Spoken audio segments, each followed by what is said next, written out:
श्रद्धांजलि सभा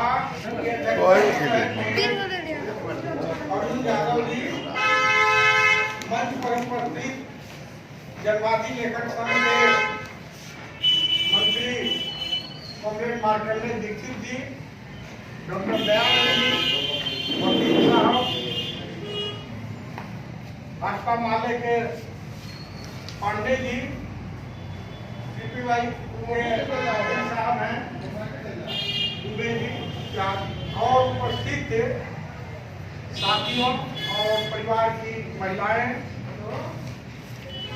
जैसा कि आप लोग जान रहे हैं कि प्रतिवर्ष हम लोग कॉमरेड गिरधारी राम को, उनके कार्यकलापों को याद करते हैं और इस याद में से हमें प्रेरणा मिलती है कि हम लोगों को भी इनके बताए हुए रास्ते पर चलकर कुछ समाज के लिए करना चाहिए। और कॉमरेड गिरधारी राम का जीवन इतना सरल था, वह समय याद है जब ये अभी कॉलेज के ही छात्र थे। उसी समय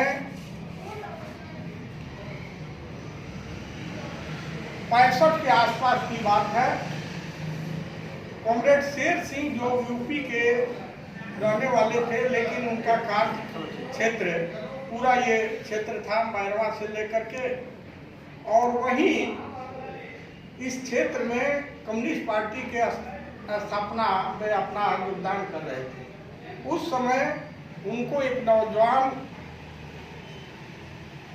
जो कॉलेज स्टूडेंट थे कॉमरेड गिरधारी राम, वो मिले और उनको मार्क्सवाद का ज्ञान कॉमरेड शेर सिंह ने इनको दिया।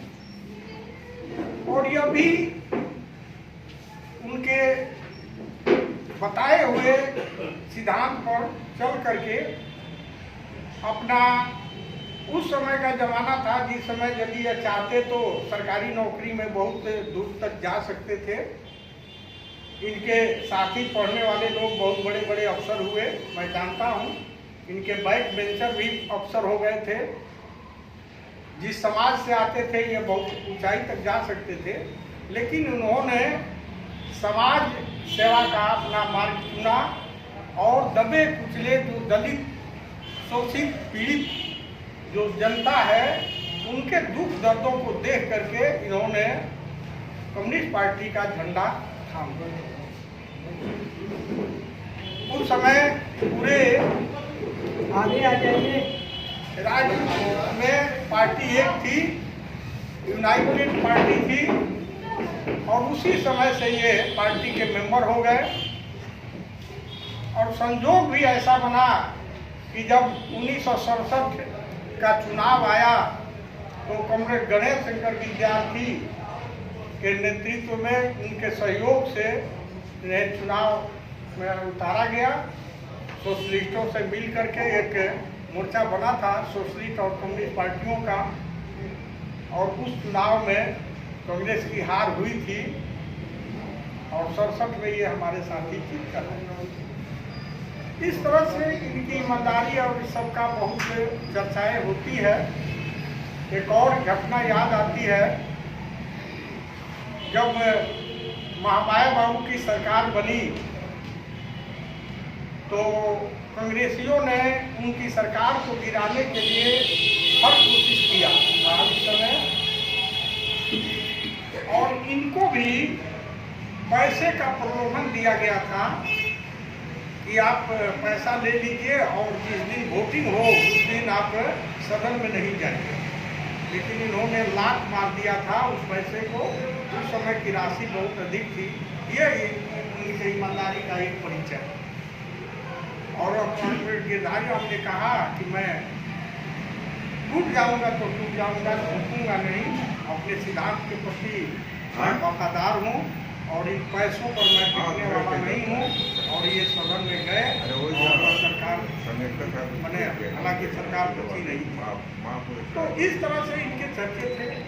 हम लोग भी उस समय जो 67 का चुनाव हो रहा था तो मैं तीसरा क्लास का बच्चा था, झंडा ले करके हम लोग जाते थे सभाओं में, और ये मैसेज जाता था समाज में कि गरीबों की ये पार्टी है। और ये लाल झंडे को लेकर के हम लोग भी गांव-गांव में प्रचार करते थे।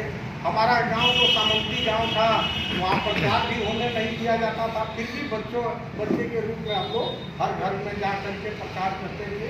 और वह दिन याद है हमको कि उसके बाद ये जीते थे हम लोग को। बाद में हम लोग जब भी पार्टी में आए, इनसे सारी बातें को सुना। इनका स्वभाव ऐसा था कि कभी किसी से कड़क कर नहीं बोलते थे, गुस्से में नहीं बोलते थे, प्यार से बोलते थे। एक दिन मैंने इनसे कह दिया कि कॉमरेड, क्या आप आए और इस तरह के जीवन जो जी रहे हैं, क्या आपको अफसोस होता है? कहा कि नहीं कॉमरेड, मैं तो बहुत खुश हूँ कि ऐसे सिद्धांत के साथ मैं लैस हो गया और इस तरह का जीवन जी रहा हूँ, और मैं बहुत अपने जीवन से बहुत खुश हूँ। तो इस तरह का विचार था कॉमरेड गिरधारी राम का। मैं बहुत समय नहीं लूँगा, यही सब बातें हैं, आज ये याद आते हैं। और हम अपनी ओर से, अपनी पार्टी भारत की कम्युनिस्ट पार्टी मार्क्सवादी की ओर से इन्हें क्रांतिकारी श्रद्धांजलि अर्पित करते हुए इस प्रतिज्ञा के साथ अपनी बात को समाप्त करता हूँ कि कॉमरेड गिरधारी राम का जो रास्ता था वही सही रास्ता है। उस रास्ते पर मैं भी मरने के दम तक चलता रहूँगा और लोगों को लामबंद करने की कोशिश करूँगा। इन्हीं सब शब्दों के साथ कॉमरेड गिरधारी राम अमर रहे। इंकलाब।